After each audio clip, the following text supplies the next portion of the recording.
Welcome to this flight of the Retail Pilot. I'm your host, Ken Pilot, former CEO and current brand advisor, retail tech investor and board member. I'm thrilled to share with you the insights from some of retail's legends and leaders, as well as my perspective on retail today. This podcast is sponsored by the following. January Digital is a marketing leadership company solving business challenges through consulting, media excellence, and actionable analytics for some of the most innovative, growth-oriented brands in the country, including Carhartt, Kendra Scott, Strivectin, and Steve Madden. Made up of January Consulting and January Digital, they offer strategic leadership services and full-funnel media planning, execution, and optimization, leveraging data to provide insights, yielding client success. Bluecore's software solution turns anonymous online shoppers into known customers and repeat customers. Bluecore enables retailers to personalize and optimize their email, SMS, and site marketing campaigns by delivering targeted and relevant messages based on where every customer is in their journey. Bluecore replaces annoying high-volume messaging with high-value messaging. Customers include Alo Yoga, Neiman Marcus, and Gap. Welcoming back Mindy Grossman to the Retail Pilot. Mindy is the vice chairman at Consello, a financial services, advisory, and strategic investing platform. Prior to Consello, Mindy joined Weight Watchers in 2017 as the CEO and president, leading the repositioning and rebranding of the company to WW International. From 2008 to 2017, Mindy took IAC Retail public and then became the CEO of HSN, a $4 billion direct-to-consumer business. Early in her career, Mindy had key leadership roles with Nike, Ralph Lauren, Warnaco, Tommy Hilfiger, and Oxford Industries. Mindy has been recognized and awarded numerous times over her career, including Forbes Magazine's The 100 Most Powerful Women, an advisory role on President Obama's Digital Economy Board, as well as serving as chairman of the National Retail Federation. Mindy currently is an investor and on the board of directors of Herself Health, a board member of Fanatics, VF, American Heart Association, and Hungry Root. Mindy, it's so good to see you again. It's been maybe a year since we last spoke on the Retail Pilot, but I've had the good fortune of seeing you since then. It's always good to have our conversations. And now I think you are vice chairman at the Consello Group. Congratulations on that promotion. Thank you. It's been an incredible couple of years. I'd love for you to share with everyone more about the Consello Group, understanding its role, because it's quite diverse in terms of the services that it provides, the customers who you serve, and also the role that your team plays with major companies. Yeah. You know, it's been incredibly exciting. As I told you when we had our conversation a year ago, for 45 years, the consumer was my client and I was the client. And when I made the decision not to go run another public company, but I wanted to take my experience with brands, with boards, with transformation and apply it to a broader portfolio of businesses and clients. And when Declan Kelly, who is the founder of Consello, called me and said, I'm starting this new business. It's different than anything else out there. We're going to provide, a relationship and a service that's very different. I knew him well because he was my CEO advisor for 8.5 years at 2 different companies.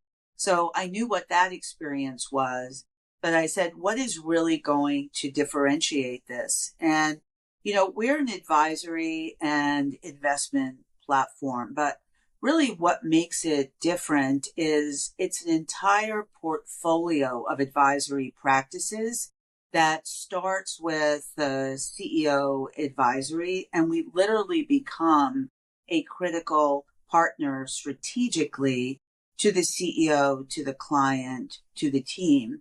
But in addition to that, every one of our partners has been an operator. So we've been in that seat.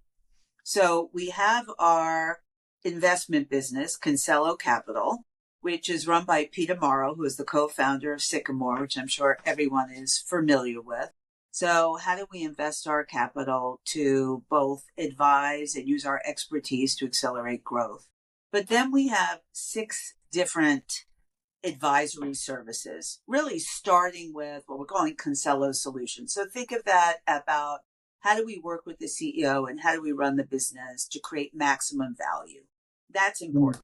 And these are Fortune 100 companies we're talking about. Well, we have quite a portfolio of a good percentage of the Fortune 100, and then we have other clients beyond that. And what also is unique about what we do is it's not formulaic. We will customize what we need to do and what the team should be for the client based on the opportunity, the challenge, the category of business, etc.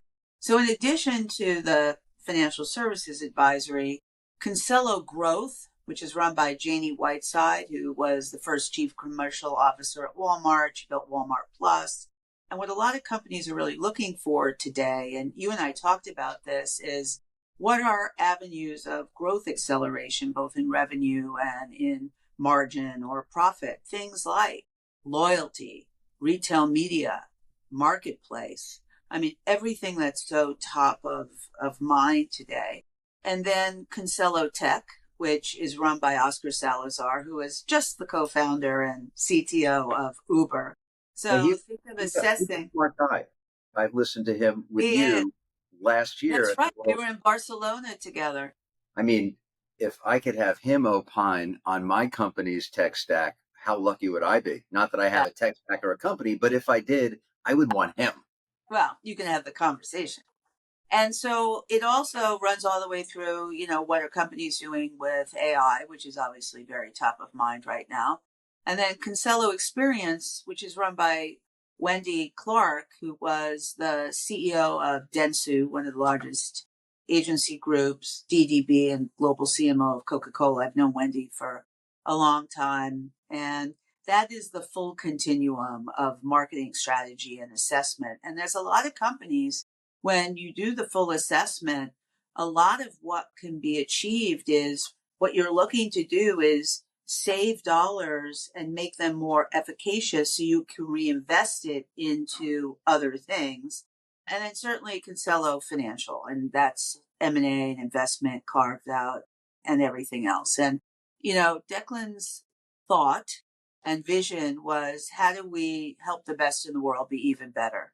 And in today's environment, there's so much uncertainty, there's so much change, there's so much disruption that if we can truly be a valued partner, and, I said to you, the term I really like to use, and I think why we're growing the way we're growing is, we believe that we need to be looked at as an asset, not an expense. And, you and I have known each other for a very long time. And we met when I was in sales, I think at Willie Smith, actually. And I always said the reason I was successful in sales is I never sold anything to anyone. I tried to build a relationship. I tried to determine a need. I tried to fill that need. And I had the total focus of my customer in mind. Because if they were successful, I'd ultimately be successful. And I think of it in the same way today. How can I take my experience, whether that was in growth or transformation or, expanding business from verticals to platforms, whatever that is, and then help people think through things.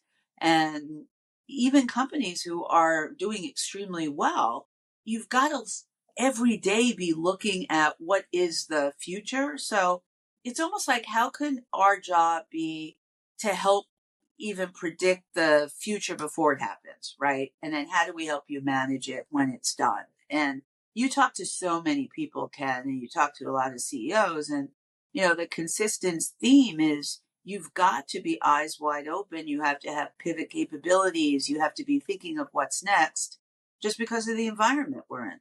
When you specifically working with companies, what areas are you getting involved, or what do you enjoy most, and where are you adding value Yeah. for Consello and the company? Right. Well, as you know, I love the consumer and the consumer space. And when you think about it, at some point, almost every business touched the consumer, even if they're an industrial business, a technology business, certainly a retail business, a media business. So how do I really kind of go in and look at the consumer backwards? And are we servicing, all the needs and giving them an experience? I'd say the second thing is my whole career has really been around transformation, looking at what's next. So how could I be a great partner in thinking and looking at that? Because of some of the experience I've had, whether it's boards or other things, how do you look at a business differently? And what I like about even our partner group, we all have been operators, but we've all had very different experience. So I find that the collective capabilities and how each of us will look at something different is actually of significant value, because we could take one set of challenges or opportunities, apply broad experiential thinking to it, and come up with something that maybe individually not, one of us may not be able to do. And I think that, the power of really using collaboration and integrated thinking and the diversity of experience, it's what needs to happen in companies too, not just for us working with companies. Is there an example that you can share with us on how Consello came into a company, either developed an opportunity, precluded a bad direction that the company was moving in, or how you came in, to your point, and added value as an asset versus just simply becoming another advisory expense? Yeah, yeah. I don't think I'm going to go into one specific company, but I could give you the breadth of the diversity of the type of things that we do. So I mentioned before, growth. How do you look at a business and do a very deep and full assessment across the marketing landscape, across the growth areas, and across the technology landscape? And if you do that, right, what is the significant amount of incrementality or exponential growth that you could have, because you've now reallocated resources to be able to invest them in the growth capabilities? So how do the teams work together? And in some cases, they're rationalizing to be able to take those dollars to put them against the growth vehicles. And you've created kind of the win-win there. You're more efficient and you have more investment. And those are the type of things that we're thinking about. So it's not one dimensional. And I think that's what makes the difference. With the senior level of people that you have, would it be right to think of Consello as an operating board? I mean, a team, you're getting senior level advisors working with the senior level of companies that are providing in-depth detail and roadmaps in specific areas to help them drive business, improve technology. That can't happen at the board level, but you have board experience, and we'll talk about that in a second. And the team members all, as you said, have operating experience. So you've all seen the movie, and now you're trying to help with the outcome. Yeah. I think that's, conceptually there, but the way I like to think about it is we put together a dedicated team that have the greatest capabilities to be able to either solve the problems or generate significant value based on the diversity of their experiences and what those needs are. And that goes back to the customization. I think the days of you have a formula and you just put that formula in, I think today is different. I think you have to look at the landscape. So look at the retail landscape, right? It is so different today. And I still think that there are players that are trying to figure it out. What is, the integration of virtual and digital and physical, and where's AI coming in? And it's just not operating as usual. it's requiring a very different level of innovation and capabilities. But most important, it is a different level of openness to thinking of how you are looking at your business today from the consumer back. And I still think that there are a lot of businesses that are working through that. As you look at investing in solutions that are helping the retail landscape, what's exciting, Consello? What are you looking for, or what have you invested in that you see helping change and grow our retail space? Yeah. So if you look at our Consello capital, about 40% of what we will invest in are really in the tech-enabled services space, which is so important today.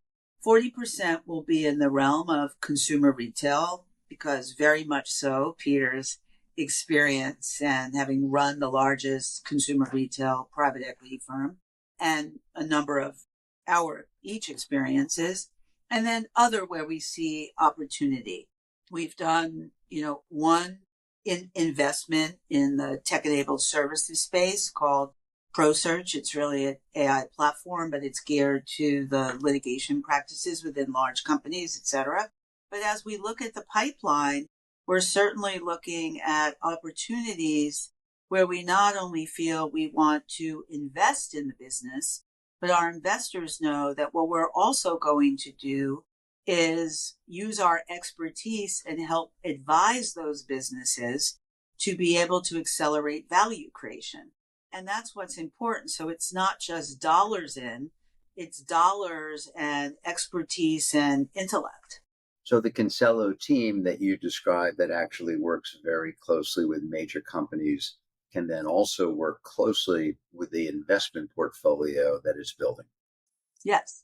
It's cool. And consumer, you mentioned, I don't know if you can talk about anything that you're looking at. I assume not, but what consumer brands, companies have you invested in?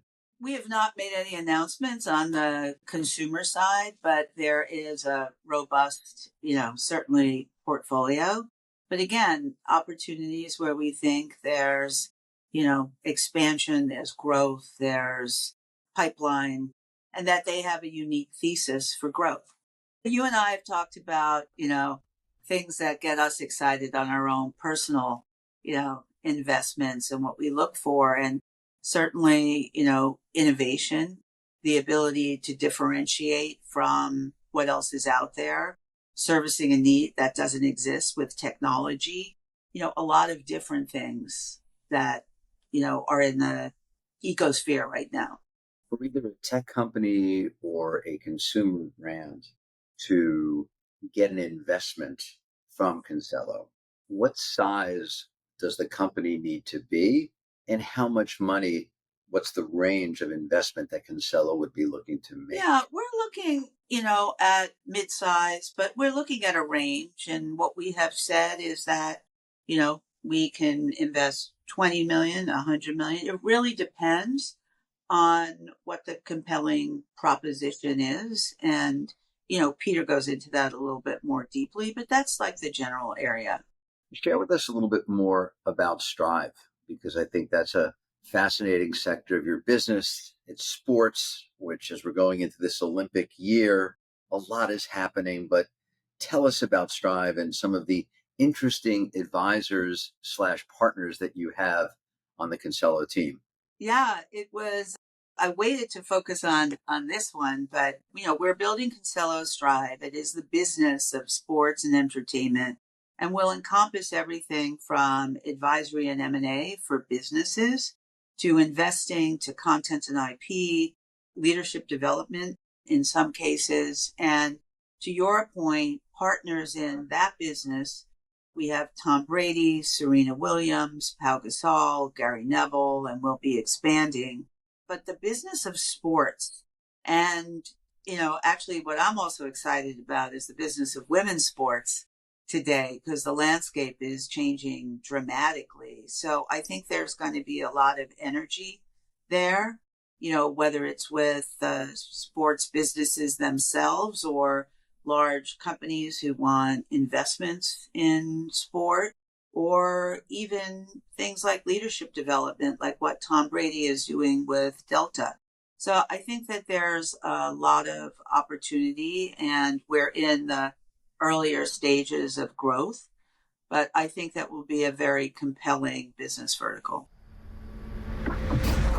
Let's take a quick break with a word from our sponsors.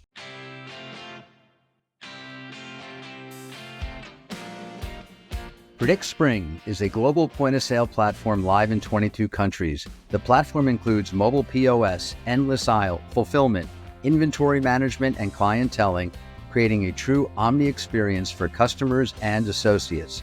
Predict Spring powers Suit Supply, Converse, Lovesac, Decium, Janie and Jack, and Bouclair. In addition to Consello, you spend some of your time helping other companies at the board level. Talk to us about your board roles, which ones you've been doing, and then some of your new ventures, or your newest venture, I should say. Yeah. So, it's interesting because my board affiliations, have been diverse over the years. I've been on public boards, private boards, and I've had great experiences, across. But prior to kind of the announcement that just came out of my going on another public board, and I'll talk about that, I realized at one point that my entire career, I have worked for incredible visionary founders, from the Tommy Hilfigers to the Ralph Laurens to Phil Knight to Barry Diller to working with Oprah to Willie Smith in the 80s. And I really feel an energy, and I feel that that was a gift for me because I think it made me more of an entrepreneur into a business, although I wasn't the founder myself. So 3 of my boards today, one where I'm an investor and 2 I'm on the boards, are founder-led businesses. So I've been on the Fanatics board over 7 years, and to literally see what Michael and team have done from evolving from a vertical, a very successful vertical of commerce, to owning the landscape and being the largest sports platform, from commerce to collectibles to betting and gaming to content to events, and everything in that has been amazing. And I tell the story that when I first joined Fanatics, people would go to me, Mindy, what board are you on? And they thought I'd be on some big corporate board. And I said, Fanatics. They go, Fanatics? I think I've heard of Fanatics. And now today, people come in and they'll put a deck in front of me and go, we want to be the Fanatics of beauty, or we want to be the Fanatics, So it really is the ability to look at a business differently through the lens of the consumer. So for Fanatics, it was their fan. So think about it. What more can you do to service the fan? And they've done an amazing job. The second board is Hungry Root, and Ben McKean is the CEO. He had founded one other company, sold it. And Hungry Root is built on an AI platform for ultimate personalization, not only of your grocery, but of all your recipes, all your meal, but with a focus on healthy eating. And it really is very highly differentiated and exciting to see what they're doing. And then, as I mentioned, I'm an investor, but I'm also on the board of a company called Herself Health, which is the founding CEO is Kristen Hilton, who ran Amazon Health. And it's a whole new experience in care, physical, virtual, and digital, of women, for women 65 and over. And I think we're seeing the emergence of a lot of businesses and a lot of brands and a lot of care services focused on women's life stage, which I think is very important. And then on the philanthropic side, in addition to what my husband and I do in education, I'm on the board of the American Heart Association, which is very personal to me. My mother had her first heart attack at 50. I've been involved with the organization for probably 12 years in different ways. I was on their CEO council. And it's an amazing board because it's scientists and, doctors and again, certainly business, but what are they doing around heart and stroke, around living healthier lives? And then I recently joined the board of VF Corporation. And, I think it's going to be very exciting to see Bracken and his transformation of a business and great brands. So, what seems like very diverse, there's actually, a filter and an understanding of why each one. When we talk a little bit about your board role, I couldn't help but think when I saw the announcement that you joined VF that Mindy's going to do this, or Mindy's going to do that, or Mindy's going to tell them, here's where the opportunity is. But as you discussed with me, you believe the most important role that you can provide is to have honest dialogue to make them more successful, not do the work for them. No, I think I tell people when they're going on their first board or anything, and I use an example that when I was on the tour with Oprah in my last company, and she talked about kind of what happens when you go from being the parent to, now that your kid's married and now they're having kids, you've got to go from being the manager to the consultant to the advisor. And it's the same thing. Your role on the board is certainly to be there to protect the interests of all constituencies, including shareholders, the company, etc. But you're there to work to support the CEO and the team to really help make the business as successful and create as much value as possible, and to provide your experience and your thoughts and work collectively with the board on that. But your responsibility is also to be as educated as possible, to really have a deep understanding of the market, the business, where it's going. And I think, anyone who's on a board today, it's a responsibility. And you have to be able to live up to that responsibility and do the best job you can. But you have to be able to focus, as you said. Would you say that you have any open to buy for another board role, or are you full at this point? At this point, I'm pretty full. Okay. You know, I just want to make sure that anybody listening just doesn't waste time. I'm pretty full. Who I'm would pretty want you on the happy. board? I'm pretty happy and pretty full. But, I also do, like yourself, my own personal investing in businesses. My husband and I do some of our larger investments together, and then we both have things that we feel we either have interest or expertise, or things that we have enough knowledge about to want to invest in. For me, it's, the reason her self-health, it's health, wellness, healthcare, health tech. And then the other is the future of distributed commerce and content. So I have two investments, one in a SaaS platform and one in a company called MBTV that has really created incredible networks with the proprietary and patented technology to buy right into the video without having to go anywhere. They're the ones that created Spirits Networks, Golf Nation, and creating others. And 11 years at HSN, I can't get it out of my system. So I think there's still so much opportunity in retail today in, shoppable content, but in a very different way and a very different experience where you're creating a high level of engagement and really giving people the capabilities to be able to shop seamlessly. And that can be integrated into apps. It can be integrated and it could work depending on your business and your community, right? The golf community is very differently than the spirits community.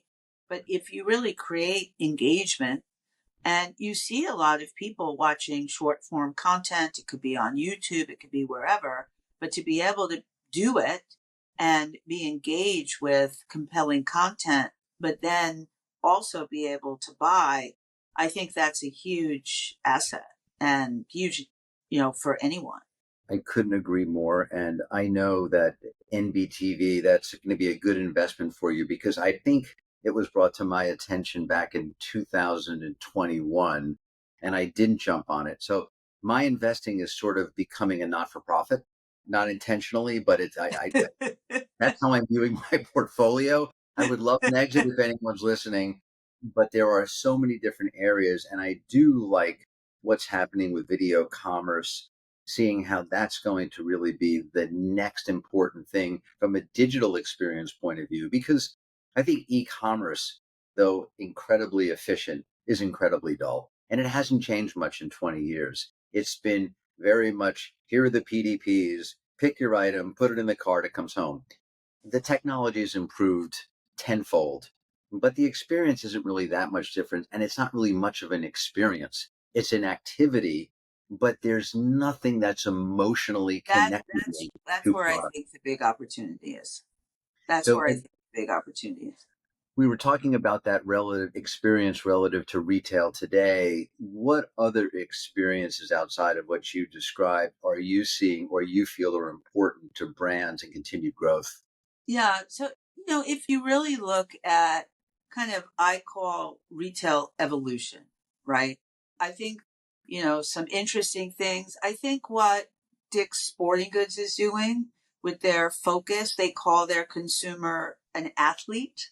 And how are they really building relationships, experiences, whether it's their influencer network or whether it's the whole new physical experience that they're creating to really have customers spend a significant time in their physical environments, their digital environments, what are they building out and really creating a different experience. I think there are smaller specialty. So if you look at, we were talking yesterday about Todd Snyder. You can go in, you can shop, you can get your tailoring, you could get your, you know, grooming, you can have, a whiskey at the bar, you can have an event, like things that are bringing people together. I think the AO store downtown in Soho and what they've created there. But then if you go to the really large retailers, I think Walmart, has been investing significantly. And I mentioned before, whether it's Walmart Plus, whether it's what they're trying to do in a lot of areas of the business and in the stores. So, I think it could be done at any size and, any business. Again, you just have to work back from being maniacally focused on how are you serving the consumer. And I spoke about Fanatics before, right? What are they doing in a physical experience? They're actually doing a massive event in August. They're taking over the Javits Center and creating an entire, think of it as like the Comic-Con of sports, right? An entire thing for that fan. And that's the way you create loyalty and engagement and you build your fan base because they want to be part of something. And, you want people when you ask them about the experience, it's almost like they feel they're part of the company, right? Or the brand that you've made them part of that family. I think it's a really fair question that companies must ask themselves. What is our brand experience? Where does it happen? How does it happen online? What does it look like in store? What might it look like as a wholesale partner in a department store? What is that takeaway, that special moment that's going to really resonate with a customer and set your brand apart from God knows how many around you? Yeah. I think, the other part of it is also how do you look at real creative partnerships with, different brands because your brands align. So, it was like when AEO did the partnership with Elf, for example, cosmetics. They have to be authentic, right? You look at another brand, I think that's done it very well and they've done some really interesting collaborations at the designer level and others is Birkenstock. You have a heritage brand, hundreds of years old, that's more relevant today than ever. It's because they have stayed very focused on who they are, what their brand stands for, and have been very strategic in what they've done and with whom. So I think you have to have a purpose filter if you're a brand on anything you're going to do. And you have to ask yourself a whole series of questions before you make a decision. Is this right for me, or am I only doing it for immediate gratification? That's not going to work in the long term. So you really have to have that filter. And I remember when I worked for Ralph Lauren, one time I was standing in the Polo Jeans showroom and we were showing Ralph the new season, but we were also showing him the fixtures that were designed for the stores. And he literally looked at me and goes, Mindy, tell me why that's Ralph Lauren fixture before you put the logo on it. And I said, well, this fixture was actually designed from a vintage closure on a jean that was found in, but there was a story behind it, right? And it fit the brand. And I think that's how people have to be thinking today, because the average person goes, well, it's just a fixture. It's hanging on a fixture. No, everything reflects your brand and it can be an asset. There's nothing like being able to tell a story. Certainly when you're talking about Ralph Lauren, I mean, that's a story in and of itself. The brand is a story. It's a story that so many people want to be a part of. And it absolutely is a story. So, we just published our second book. So part of what we're trying to do at Consello, we call it Spark ideas, spark innovation, spark growth. And so we, publish, and it's a series of chapters, okay, on things that are happening in the world that are going to be very, very relevant and create impact, etc. And we actually had a book event, and Carolyn Hyde interviewed Martin Schroeder from Kyndryl on his talking about what they're doing in technology, etc. But the chapter that I wrote for this book is on the power of storytelling in business. And, it's certainly what we tried to do at HSN to bring things to life in a very different way, whether it was creating a event around a movie that was coming out, or music, or lifestyle. But everything is a story, and a story is not fiction. A story is being able to articulate what is going to be compelling and how your brand or how your product is going to relate to someone, and doing it in a narrative and in a way that's going to make people go, I want that. It's for me. And we all have to be thinking about that. And of course, be authentic when doing it. That goes without saying. Yep. That goes without saying. In addition to your work life, you and your husband, Neil, who I've met, and I've tried to follow some of the conversation I've had with him, but honestly, between the two of us, he's way above my mental pay grade. I mean, Now you know how I feel. he is, when you are a genius mathematical physicist who's working every day to solve, Goldbach's conjecture, right? And you have a winery at the same time because that's your other creativity.